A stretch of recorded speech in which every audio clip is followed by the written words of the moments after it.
I flew on a rare Fokker 50.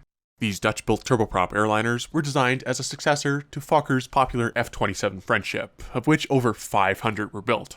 Those planes were developed in the 1950s as a DC-3 replacement, and were one of the most successful European-built airliners of the time.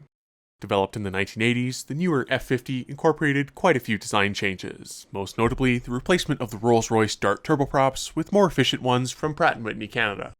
That, combined with other changes like the upturned wingtips, apparently allowed for a 30% reduction in fuel burn compared to the F27. Ultimately though, just over 200 F50s were built from 1985 until Fokker's bankruptcy in 1996, which was partly due to the competition in the regional airliner market at the time. These days, F50s are a less common sight, and while there are at least a couple dozen in active service, they're pretty spread out around the world. Quite a few of those still in passenger service are in Sweden, however, some can also be found in Central America, flying with Air Panama. Air Panama has operated several Fokker types over their history, including F27s and even F100s up until a few years ago. Today, they operate 3 Fokker 50s on domestic routes within the country. I visited Panama back in January with my good friend Mark, and had a very enjoyable couple of days there. While we were there though, a quick day trip to fly on the Fokker 50 was an absolute must. Now, there are actually 3 different commercial airports that serve Panama City. To the east, Tocumen International Airport is the largest and busiest one, and is where Copa Airlines' Hub of the Americas is located. On the western side of the Panama Canal is Panama Pacifico Airport, a former US Air Force base that's now mostly served by Copa's low-cost division, Wingo.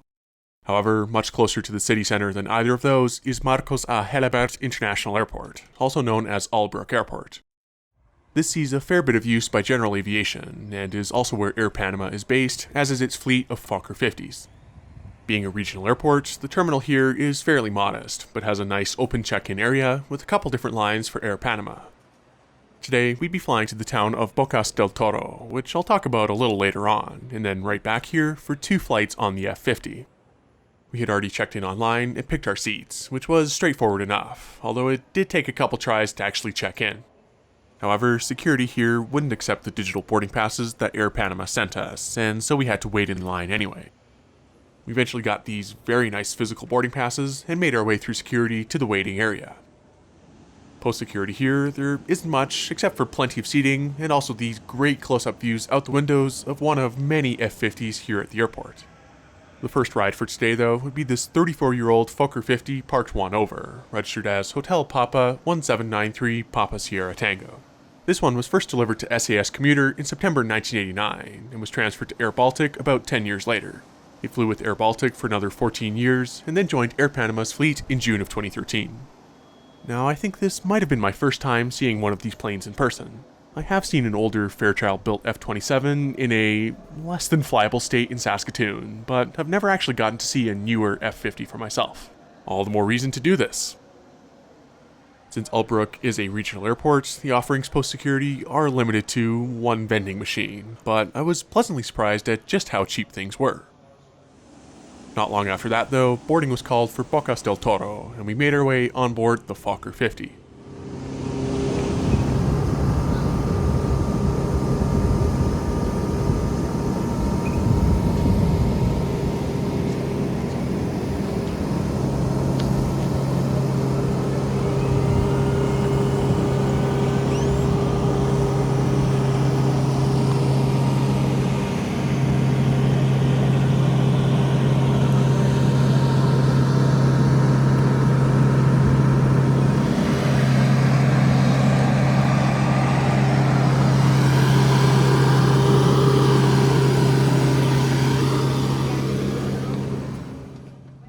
Air Panama has 50 seats on their F50s in a typical 2-2 layout. This particular plane does not have an APU, and apparently those were only optional on the F50, so the window shades were closed as we boarded to try and keep the cabin from getting too warm. For this first flight, my seat would be 4F. Now, you might have noticed that the propellers on the F50 are forward of almost all the seats, meaning you can't quite get that view looking back like on the Dash 8. Row 4's legroom was about standard for a regional airliner, and also had an okay view behind the propeller.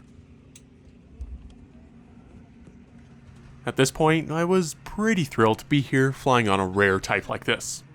I also lucked out with an empty aisle seat too, and it wasn't the only empty one on this first flight of the day.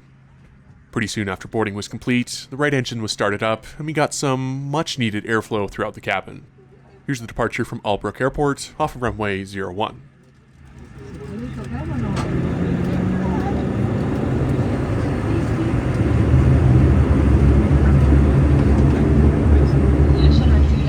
Aviation, we are going to demonstrate emergency procedure for the aircraft.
Today's flight would take us westbound from Panama City, heading in the direction of Costa Rica, and then descending over the islands of the Bocas del Toro archipelago.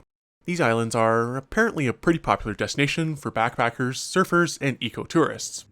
I say that because, to be perfectly honest, I had not heard of them until I started looking at exactly where Air Panama flew their F-50s. It was also during that process that I realized the airport in Bocas del Toro is pretty unique. If you look a bit closer at the town, you can see the airport is actually right in the middle of it, along with what looks like a soccer, or rather football field, next to the threshold. Just keep that in mind on the arrival. But anyway, inside Air Panama's F-50s, each seat had a typical tray table that didn't adjust. There's also a seat back pocket with an air sickness bag, and a safety card for the F-50. Right after that point, we were passing over the Panama Canal. This was a super cool sight, especially since we had gone to visit the Caribbean side a few days prior. Something else that struck me is how incredibly dense the forests down below were. Turns out things do grow when it's not winter 8 months of the year. Looking around inside, the F-50 certainly has a different feel to it, and these passenger service units up above are clearly from another era. One thing I noticed, if you couldn't already tell, is that those windows are kinda tricky to see out of. It's a bit like the A380's windows, where there's a pretty large gap in between the inner and outer window panes, which makes for a view that's not quite as panoramic as you'd like. I do wonder why Fokker did that. The larger ones on the F27 must have been so much nicer to look out of. One other cool touch though, is that the window shades all say Fokker 50 on them. The waters of the Caribbean were soon visible below us as we briefly crossed over Panama's northern coast. Seeing as this was only a 45-minute flight, there wasn't any in-flight service, which wasn't a huge deal since I took advantage of that cheap vending machine water. We are now descending Bocas and Toro Island. Please remain seated while your seatbelt fastened. With that, we were starting our descent, and here's the arrival into Bocas del Toro, landing right over the town onto runway 27.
Well, that was quite the approach.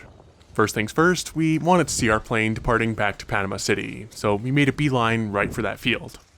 On this particular day, there were 3 flights between here and Panama City. We obviously arrived on that first one, and we'll be taking that last one back in the afternoon after spending about 5 hours or so here. Obviously, that's not always enough time in a place like this, so we wasted no time in seeing as much as we could. Sure enough, just in front of the runway threshold, there is indeed a field without much of a fence. These stands off to the side also had a great view of the entire runway, but it was possible to get even closer on the field itself. We obviously did not go any further than this, but to be fair, we were joined by a few people who were also watching from here later on, and also saw locals casually walking along the runway, so I guess this is just a thing here. Needless to say, we thoroughly enjoyed watching our Fokker 50 take off with no obstructions.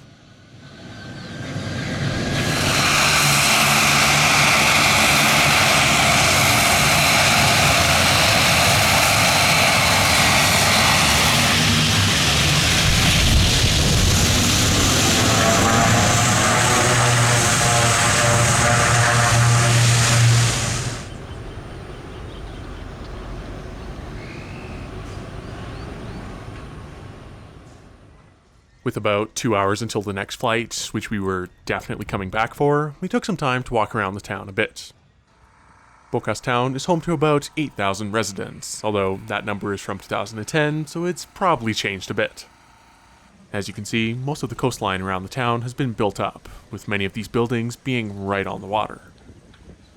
You can see plenty of other islands within boating distance, and although some parts here in town felt a bit busy, I'm sure those other islands must be super relaxing. Some areas did feel quite a bit more touristy, and like the tourists we indeed were, we grabbed some smoothies and kept going.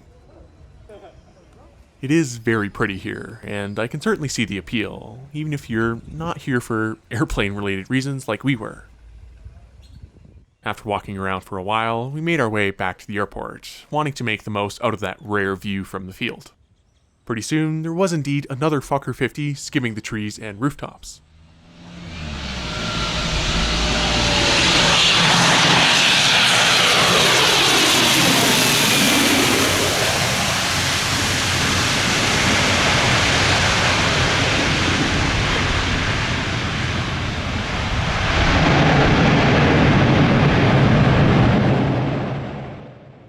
We waited until we got that flight departing as well, and then kept walking. Those spawning clips from here will be in their own video very soon. This time we headed towards the northern coast to take a look at the beach there. There is a great view here, although I think there are nicer beaches on some of the other islands, or in more secluded areas on this one. Given how much time we had, we unfortunately couldn't go too far. We also had a very tasty lunch at a small restaurant around there too. As we headed towards the airport, there was one more stop I wanted to make.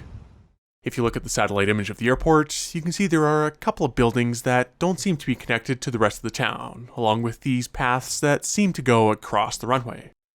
Sure enough, there is not actually a fence here either, except for some long destroyed signs and just casually the entire runway in front of you.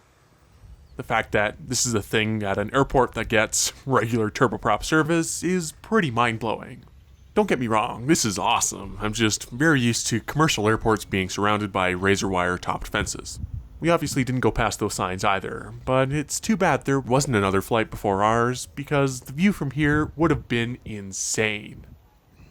Feeling pretty touristed out, especially in the equatorial sun, we walked past the field one last time and back to the terminal.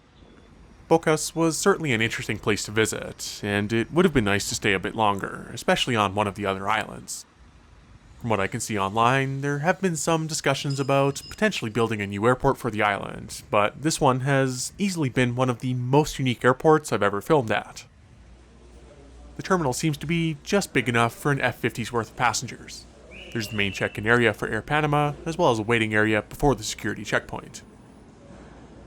You do need physical boarding passes from Air Panama here as well, and while we were there, I asked if we could get some different seats further up. Behind security is even smaller too, with just a couple of rows of seats and 2 bathrooms.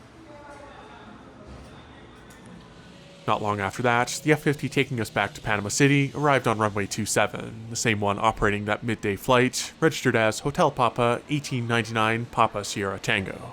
Panamanian registrations are a mouthful, aren't they? This one is a bit newer at only 29 years old. It was delivered to Formosa Airlines of Taiwan in October 1995.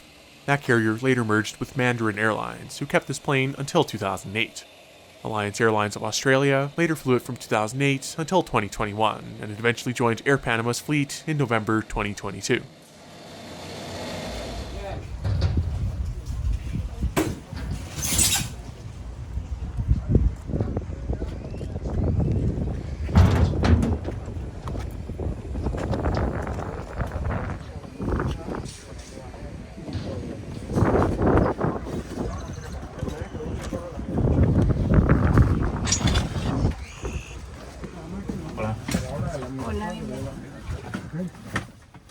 This time, I was able to grab the bulkhead row on the left side of the plane in seat 1A. As I sat down, you could hear them starting up the right engine already. The legroom happens to be quite nice here too, although this window had some unfortunate scratches on both the outside and inside window panes. There aren't any seats in the first two rows on the right, so row 1 is about the only row where you're actually a bit forward of the propeller. This would certainly be a great spot to hear those engines, and here's the departure from Bocas del Toro off of runway 27.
This flight back to Panama City was pretty much the same as this morning's, a quick 45-minute hop without any onboard service.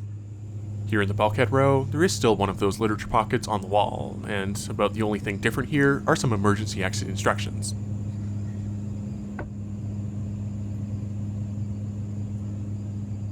The tray table is also found in the armrest.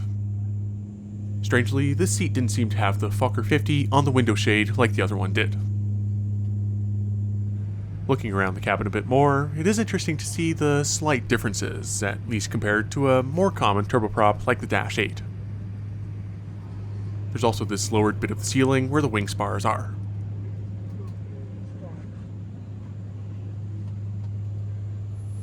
The one lavatory on the F-50 is right at the front, and is pretty closet-sized, much like those on many other 50-seater planes.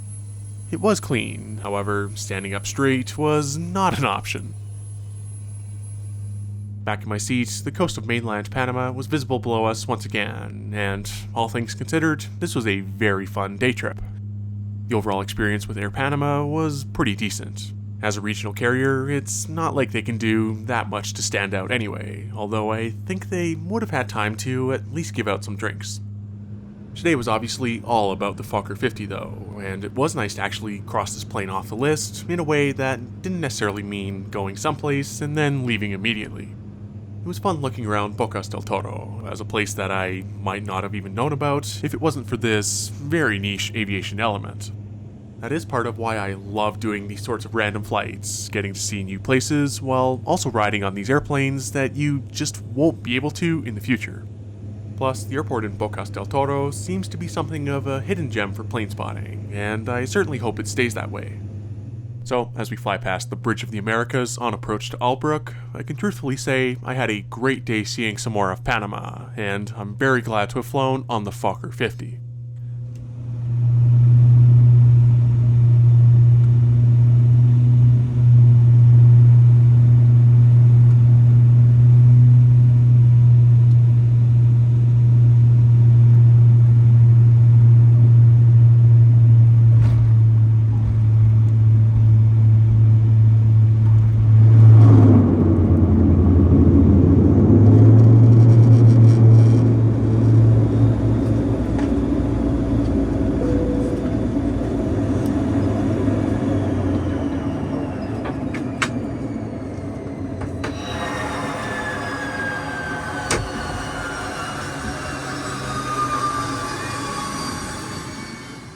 Thank you for watching this day trip with Air Panama, and I will see you next time.